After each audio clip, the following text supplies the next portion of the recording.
Hello everybody, I'm Jonathan from Boredom Sated. And I'm John from Boredom Sated. And what we're going to do is we're going to do a multi-part video on creating, leveling up, and trying some stuff out with Pathfinder 2e characters. So we're going to help John make a Pathfinder 2e character based on a concept of his choice. And my concept is going to be building a Necromancer. Building a Necromancer. So building a Necromancer, depending on the edition, can be difficult. Obviously, playing with a party can also be more difficult because Necromancers are Necromancers. I'm a good guy. Right, he's a good Necromancer. That's the thing. Neutral. Sure. So, there are 3 different ways we can go into building a Necromancer. 4 if you really, really wanted to do something goofy, but 3 real ways of being able to do it. You can do it as a cleric, you can do it as a sorcerer, or you can do it as a wizard. Now, the options to you there are going to be a little different because each one does it differently. The cleric has the most control over it because they have feats that allow them to control undead more easily. The divine spellcasting list has more necromancy feats available to them. And that will make it easier. And also you can, the cleric will, if you go with the harm domain, basically, if you go with the harm version of the character, you get extra spells that were strictly harms, which you can use to heal your undead creature. So the cleric is a very efficient way of doing it. The sorcerer can also do it. If you go with the undeath version of the sorcerer, not only do you also get the divine spell list, so you have the same spells available to you, but you also get a couple of other fun ways of being able to do it. And the sorcerer gets into that. You're more versatile as a sorcerer. You can do other kinds of things. Even though you still have the divine spell list, you're not necessarily a religious character. And traditionally, necromancers are not religious. They just want to control and deal with undead. So the sorcerer necromancer gets the correct spell list, and it's more force of personality because sorcerers are always been charisma-based. So the sorcerer, I think, is probably one of the better options. And then finally, you have the wizard option. The wizard option gets you availability to necromancy spells. It still has some of the other things, but the necromancer wizard, they can cast more because of the fact that they have more versatility in some of their casting abilities and how they learn their spells. They can change spells out, obviously, because they're wizards, which is the advantage both wizard and cleric have over sorcerer. But they do not have a way of being able to get harm, so they can't heal their undead. And overall, the feats don't necessarily just say and scream out wizard, a necromancer. It works. There's specifically a necromancer build for wizard, but I think that the other 2 work better. All 3 would work. It's just your decision as to how you want to do it. So what you're saying is that the wizard doesn't get any pluses. It's almost all goes to cleric. What do you mean? Well, in my opinion, so the cleric... What is the advantage over... So the cleric's advantage is that it gets extra harm spells, and then you actually have the ability to control undead with a couple of your class feats. You can take feats that are specifically towards undead. Sorcerers have the ability to do all of that, but they don't have as many choices of spells because you're a sorcerer and you only get a small number of spells, but you also have an undeath base so that you can work with things like that. The wizard has more versatility, and you still have necromancy-based spells. You get extra necromancy-based spells by being a wizard necromancer, but you do not have the ability to heal your undead, and you don't have more control over undead like you would with the cleric. The cleric has the greatest control, the sorcerer has that middle ground and has some of the cooler aspects, and the wizard can do more than just necromancy, but if you're trying to focus as a necromancer, that's what you're going to do. But one other cool factor you got to remember is the wizard necromancer can still fireball. The other 2 can't. Depends if fireball is a thing you need.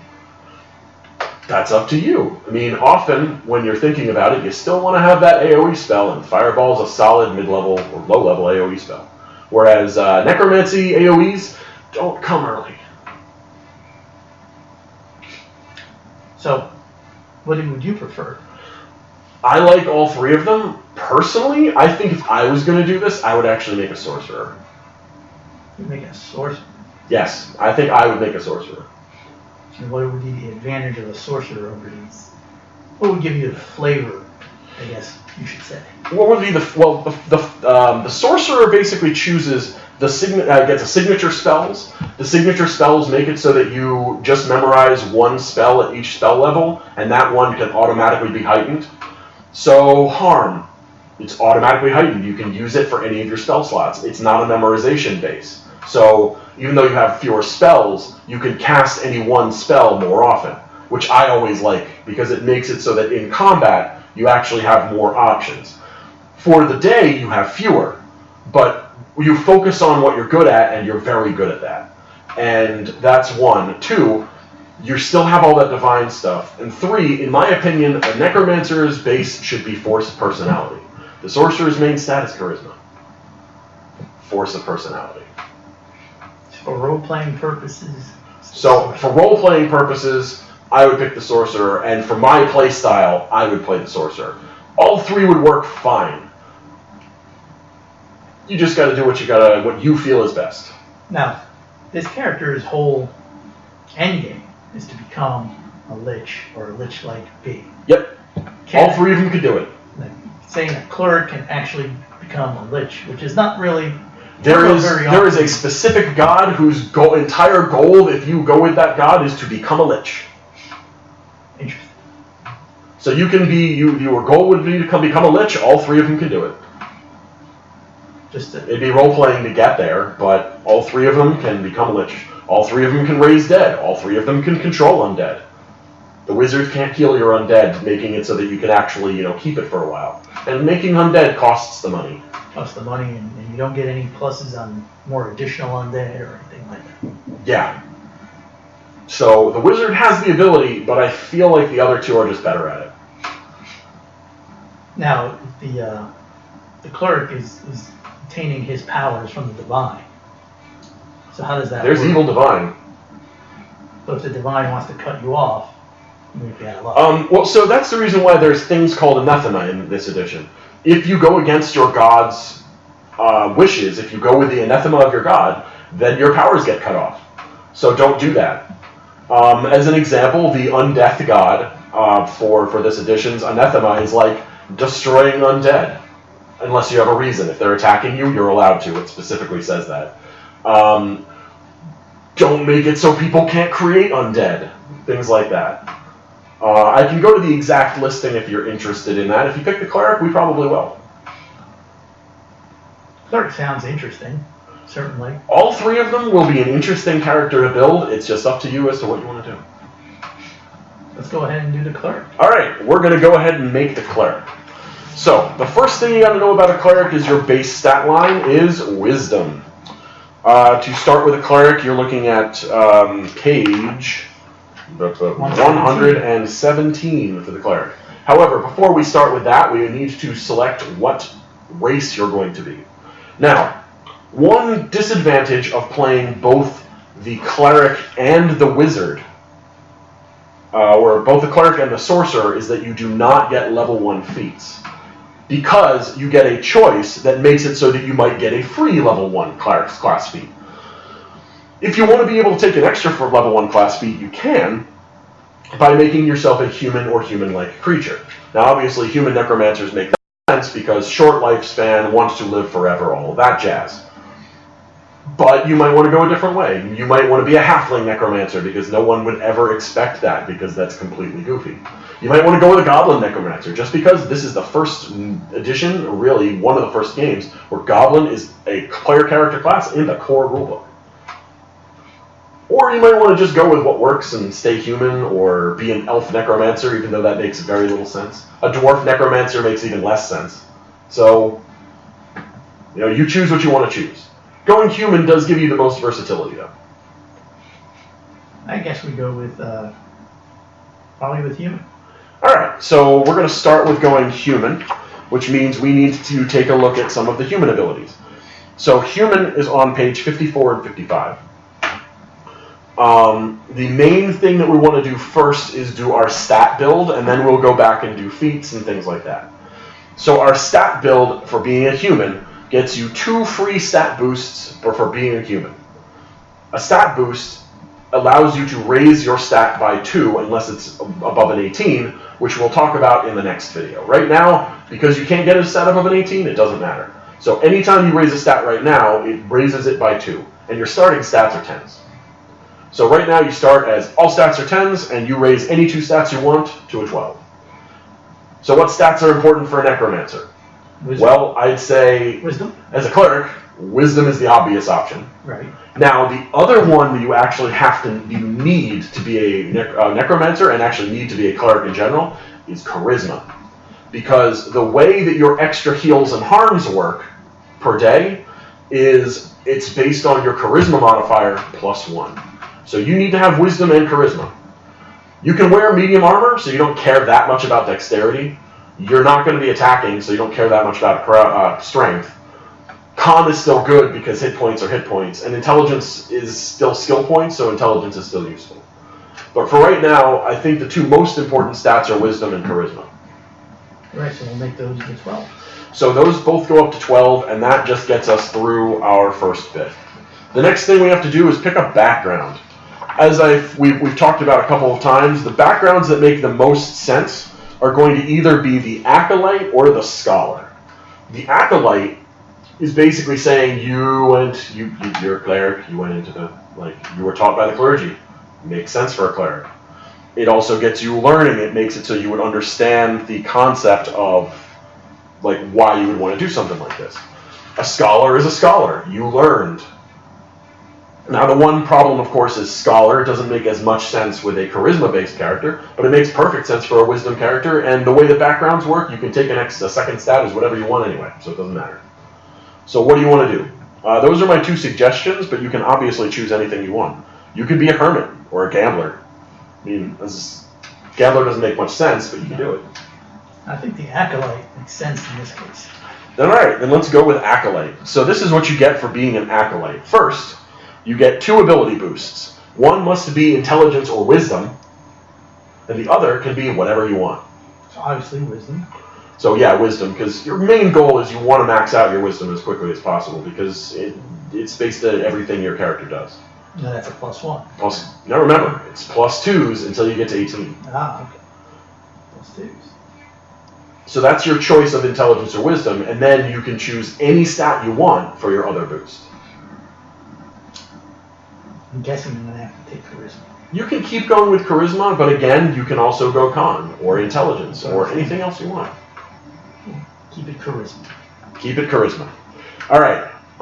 So the other things that Acolyte gets you, we might as well write down now so we don't have to come back to it, is it gets you training in religion. So you would put T next to religion on your skill sheet, on your first page. Right. And it also gets you the scribing lore skill. So under lore, there's 2 blank numbers there. You would put scribing. Basically, you know how to scribe. You are knowledgeable in knowing how that people have done scribing in the past. And finally, you gain the Student of the Canon skill feat, which I'm assuming is a religion skill feat. Now, this is going to go on your second page under skill feats for your background. So, again, just to show what the sheets he's looking like, this is the main page, which shows out everything that you're going to be doing. And then the second page he's looking at is the skill page and the skill feat page. So everything is laid out, so it's very easy to figure out what you have and what you're missing. So, now that you've got that, obviously we should probably look up to see what the Student of the Canon feat does, but I think we'll probably get to that towards the end. All right. So now that we've figured out what your background is, now we go back to Cleric and say, as a Cleric, you automatically get a +2 bonus to Wisdom. So you get another stat boost, but it's strictly to Wisdom. And after that, we now get the level 1 completion stat boost, which is you get to boost any 4 stats you want by 2. So you choose any 4 that you want to and boost them up by 2. Alright. That'll be another one for wisdom, one for charisma, constitution, and intelligence. Constitution and intelligence makes a lot of sense to me. Okay, So what does your final stat build end up being for level 1? So we got 10 for strength, 10 for dexterity, 12 for constitution, 12 for intelligence, 18 for wisdom, and 16 for charisma. So you got a 10, 10, 12, 12, 18, 16. You are a very dedicated cleric, and therefore will probably, again, not really want to be in combat, or at least in the front lines. But you'll have ways of getting around that, or healing yourself anyway. So the next thing that we want to do... And as a necromancer, I'll have... Eventually, you will have undead to do it. Undead. You will not really have them at level 1, though. But the good news is we're making the level 1 video, and then we'll see how things go from there. So, there's other cleric things for initial proficiency, and you can go with that, but what I want to do is I want to finish your human bit so that we can just go back to cleric and stay there. Alright. So, going back to pages on human, you have to choose a human heritage. Your human heritage is you're either a half-elf, a half-orc, a skilled heritage, or a versatile heritage. Now, a half-elf makes it so you can also choose elf feats. The half-orc makes it so you can also choose orc feats. And the skilled heritage makes it so you get an extra skill that you're trained in, and you become expert in an extra skill at level 5. And versatile gets you an extra general feat of your choice that you meet the prerequisites for. The general feats are quite good. The extra skills, considering you are not an intelligence-based character, can be very useful because more skills are good. Half-elf and half-orc can also be both quite fun, but I think for your build, you probably don't want to go be one of those. No. So you can choose between getting an extra skill or getting an extra general feat. And the general feat, versatile. Alright, so you are a versatile human. So you would get an extra general feat, which basically is something that would be under ancestry special, or ancestry heritage is what that would be listed under. So next thing that we would need to look at after that is your first level ancestry feat. The best feat for being human is the ability to take an extra level 1 class feat. That is called natural ambition. Natural ambition says you get an extra level 1 class feat. And the main reason why that's important, especially as a cleric, is that you don't naturally get one. You get one based on the choice you make, but you don't naturally get one to just choose of your choice. You get one of 2 possible ones automatically based on what type of cleric you make. So I would probably assume you're going to take natural ambition, absolutely, but the other ones are good. Cooperative nature gives you bonuses when you're trying to aid people. General training gets you another general feat. Natural skill gets you 2 more skills. Unconventional weaponry basically gets you an extra an uncommon weapon, or gets you ancestry ones. And adepted cantrip basically makes it so that if you're a spellcaster, you can do some extra spellcasting things. But I'm still going to say that the extra class feat is probably the most useful. I agree. Alright, so that gets us through our human bit. We've already talked about our class bit, so the next thing we need to do, we've talked about the background bit, so the next thing we need to do is go back to cleric and start going over all of your starting stuff you get for being a cleric. So, the next thing we need to do is just go over and look at the initial proficiencies and go through that entire page. So initial proficiencies are the things that you start with proficiency ranks in.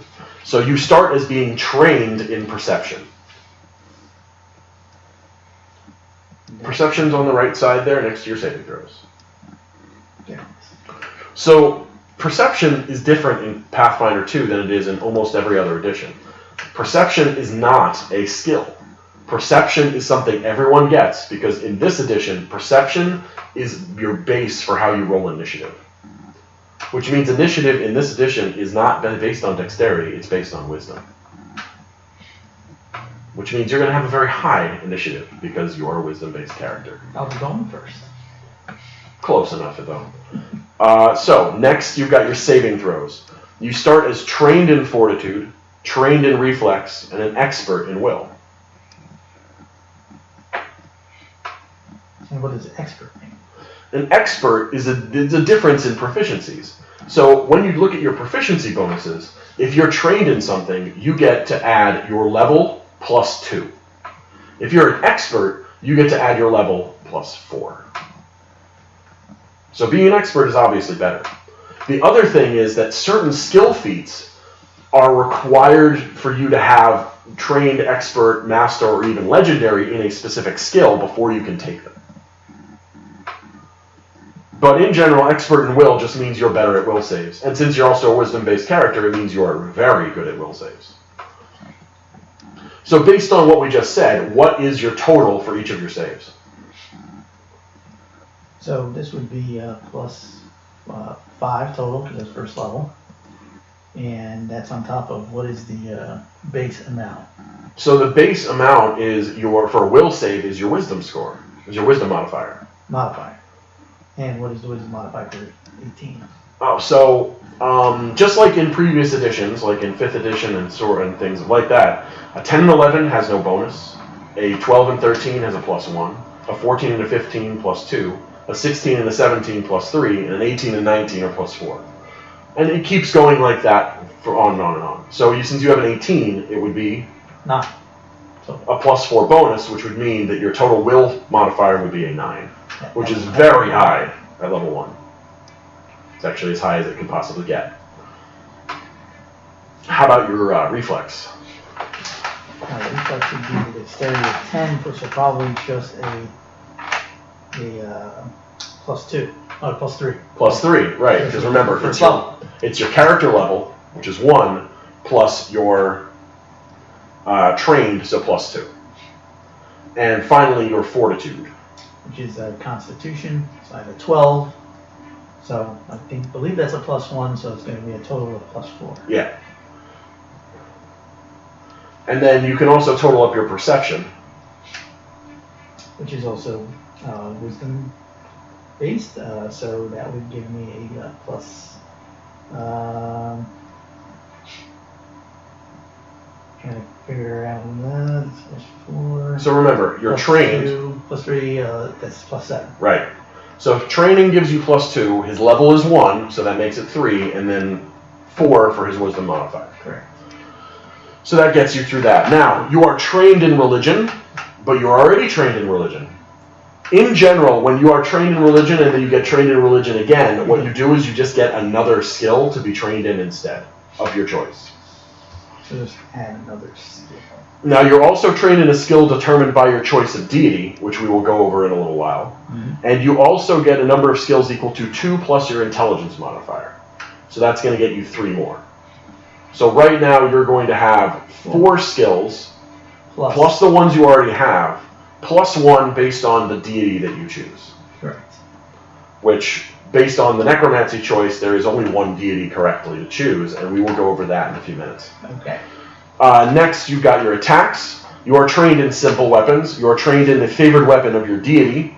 If your deity's favored weapon is uncommon, you also gain access to that weapon, and you are trained in unarmed attacks. For your purposes, you probably will take a weapon, but you will try to avoid swinging it. Mm-hmm. In defenses, you are untrained in all armor, though your doctrine might alter this training, and you are trained in unarmored defense. So if you go to your armor class section, you can put trained in unarmored defense for right now. You are also trained in divine spell attacks and trained in divine spell DCs, which would be on the last page. But we'll again go over that towards the end. So that gets us through our ancestry and background, our initial proficiencies. So the next thing we have to do is pick our deity. The deities are on page 437 through 440. I'd suggest leaving a mark where the cleric is. I'm just going to put my hand there. You're going to go straight to page 440 because the most probably the god that you would choose for making a necromancer would be Urgathoa. Urgathoa is neutral evil. The edicts are to become undead upon death, create or protect the undead, and to sate your appetites. But I'm gonna beat you. Yeah, you're probably going to be evil. Followers' alignments: lawful evil, neutral evil, chaotic evil. Who would thunk it? The anathema: deny your appetites. So you have to, do what you want. Destroy undead. So you aren't allowed to destroy undead, and you are not allowed to sacrifice your life. Because you need to be undead at the end. You need to be undead at the end, and you can't sacrifice yourself to become undead. You have to just become undead at the end. Right. So the reason to do this is, first of all, your divine font will become harm, which we'll talk about in a minute. Your divine skill is intimidation, so you can write down intimidation right now. So that will make me trained. You are trained in intimidation. The favored weapon is the scythe. Okay, that makes sense. Your domain choices are indulgence, magic, might, and undeath. I wonder which one you're going to choose. Undeath. Undeath would probably be the one to go with.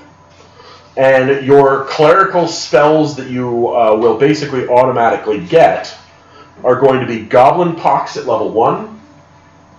So put that in as a level 1 spell. False Life at 2nd level. And Mask of Terror at 7th, which is really not something we're going to have to worry about. What was that second one? Yeah. False Life. False Life. Gets you some temporary hit points so that you can survive longer.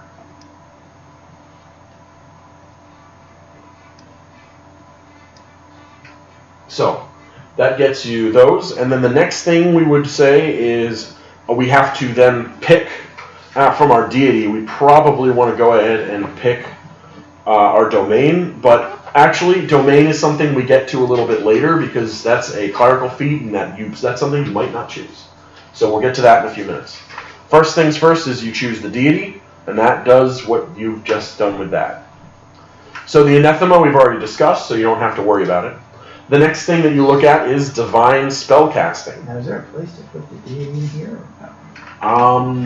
I believe that it's on the first page. There should be a place to put your deity up on the first page. It's the last thing at the top. There it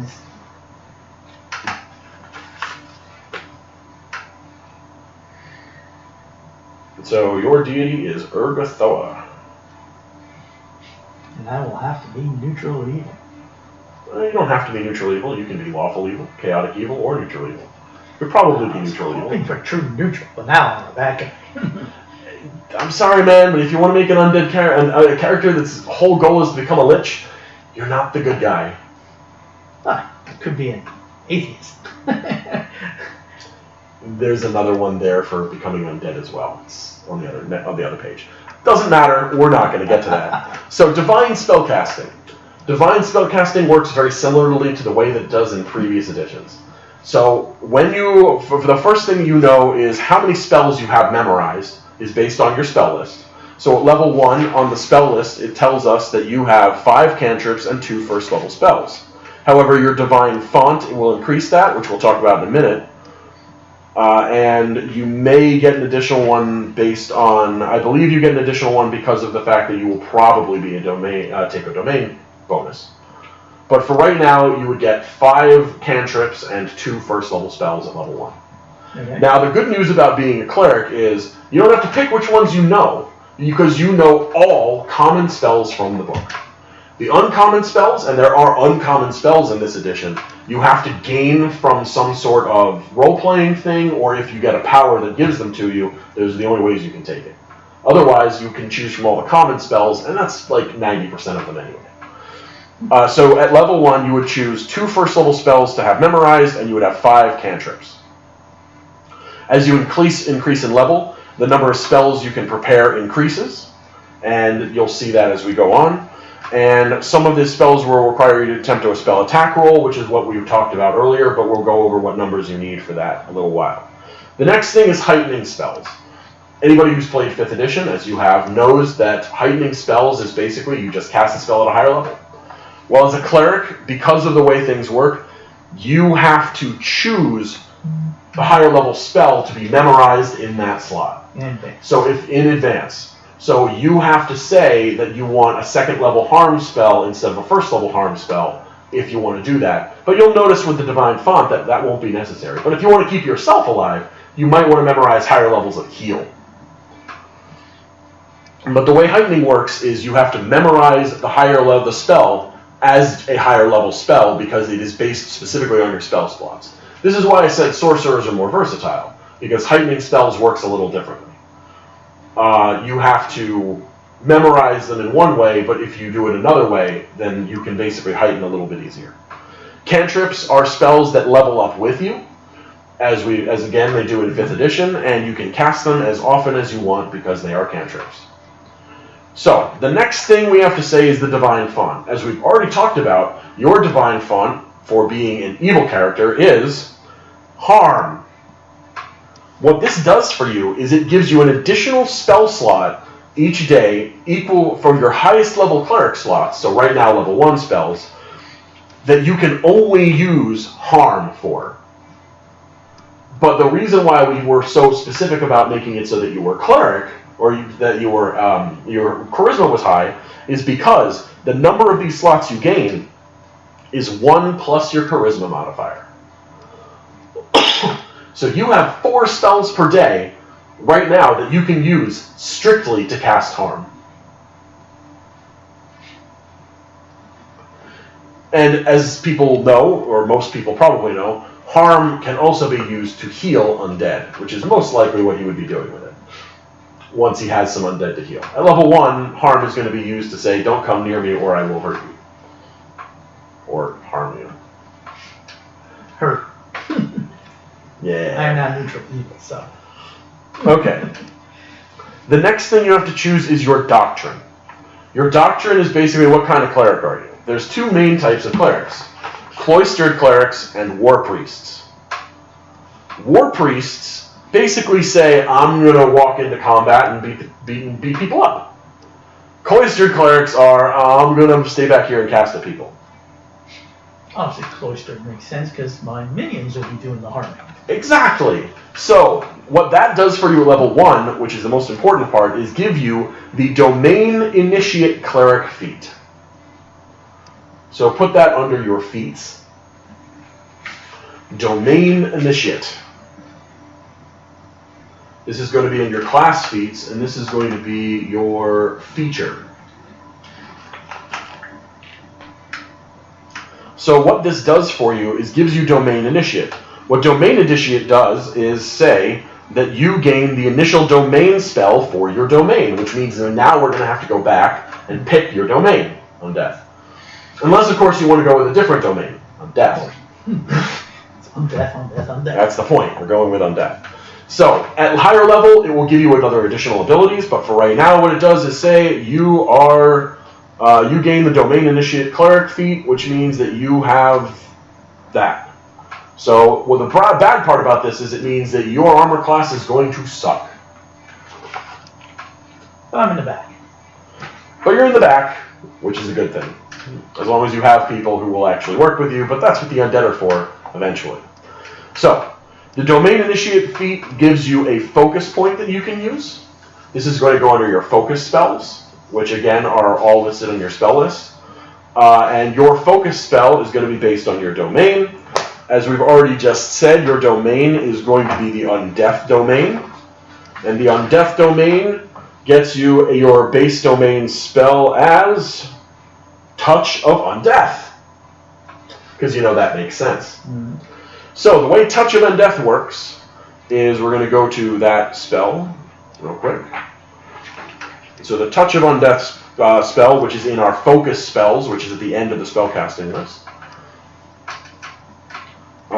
Touch of Undeath is going to be on this page.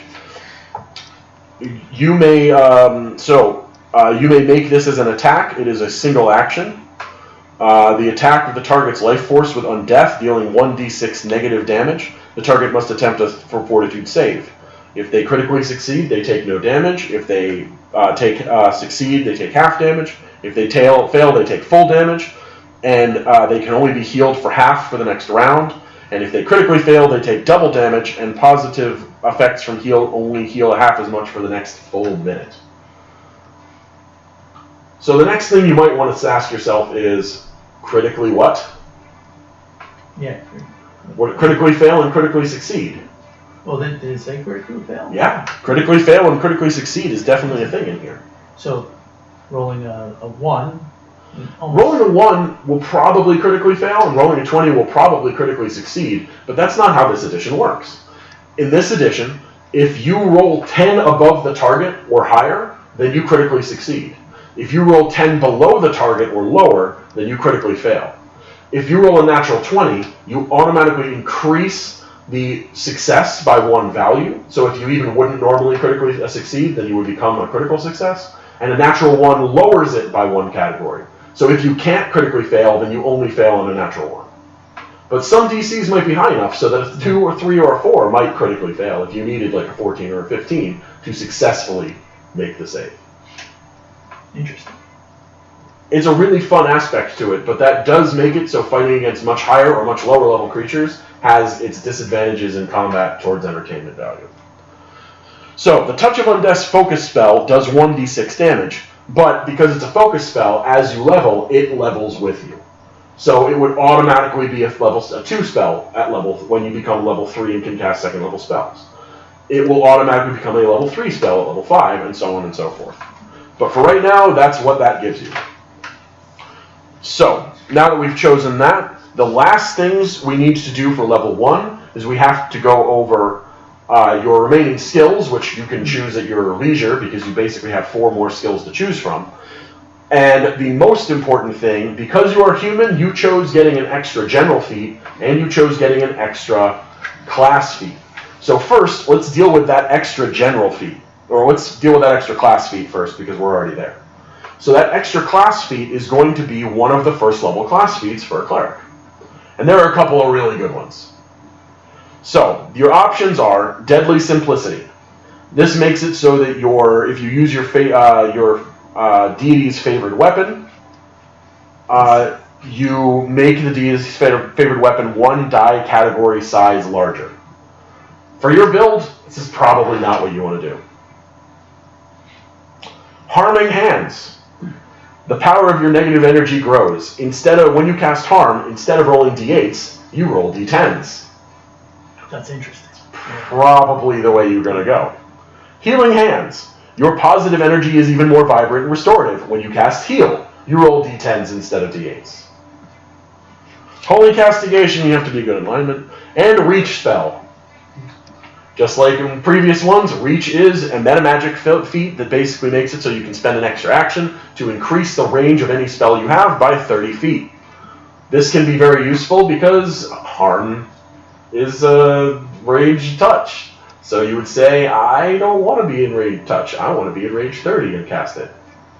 So Reach is very useful, as is the Harming Hands. Both of them would work very well for your build. Thinking Harming Hands is first one. Harming Hands it is. Now, you need to take a general feat. General feats can be incredibly useful.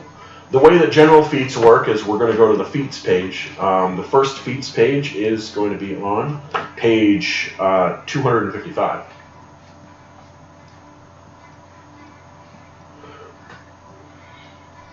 And general feats have 2 things that you can do with them. So a general feat, you can take any of the feats that say general feat, which is the page 5.1, and you can also use a general feat to take any skill feat. You can't take a skill feat to use a general, but you can take a general to take a skill.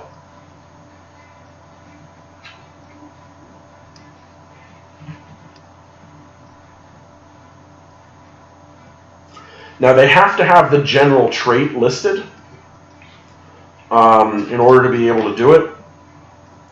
But again, basically all of them do. So just to make sure, you should worry about it in general. But we'll deal with some of that later. So right now, what we're going to do is we're going to look through the general feats and possibly the general skill feats to see if there's anything you're interested in. So one of the things that I like is going with the general skill feats. I'm a fan of doing things like recognize spell, quick identification, because they make it so that you can identify magic faster, or you can recognize spells being cast so that you can know what is coming at you. So I like those. However, having things like Die Hard making it so you're harder to kill, or having things like Toughness or Incredible Initiative are really useful because they help with your survivability. So what would you like to choose? You can also take Fleet and increase your movement speed. We didn't go over your movement speed, we'll go back and do that, but as a human, your movement speed is 25. Everyone gets 25 except for Dwarf and Elf. Dwarves are slower, Elves are faster. There's a lot of feats. There's a lot of feats, but there's a reason for that. You get a lot of skill feats as you level up. You get a skill feat at levels, and actually it's listed on your feat page when you get them. So if you look at your feat page, you get a skill feat with your background, which you've already taken, and then you get an additional skill feat every 2 levels starting at level 2. You get a general feat every 4 levels, 3, 7, 11, 15, and 19. You get an extra one because you're a human. Extra feats are always useful.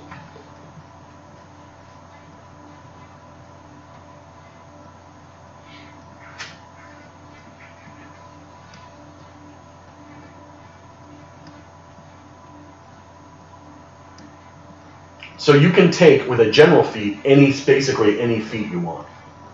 With a skill feat, you cannot take the general feats, but you can take any of the skill feats. As I've already mentioned, for making things easier for right now, you probably want to take things like, you could take armor proficiency, so you could wear light armor since your dexterity is nothing. Going up in the armor proficiencies will probably help you in the long run.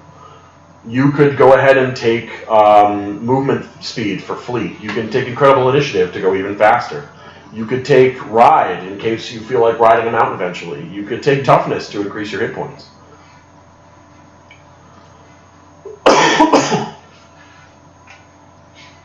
So what would you like to take? I would think Toughness. Toughness does give you 3 extra hit points and reduces the DCs of recovery checks. I am going to make the suggestion that armor proficiencies will probably help your survivability the most in the long run. Because your dexterity is nothing, you probably want to get light armor proficiency and eventually medium armor proficiency so that you can wear the heaviest medium armor with no trouble, and it will increase your armor class significantly. Alright, let's go with that then. So for right now, take light armor proficiency.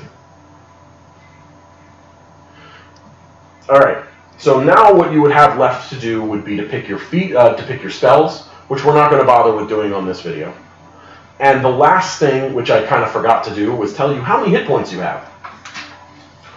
So, the one major difference between this edition and previous ones is that you get hit points from your class, and you get hit points from your race, or in this case, it's called ancestry. So humans get 8 hit points.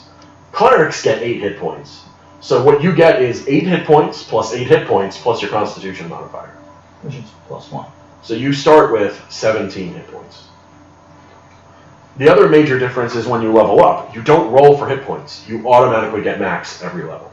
So your hit points are going to just go up by 8 every level until your con modifier goes up, in which case it'll go up by even more.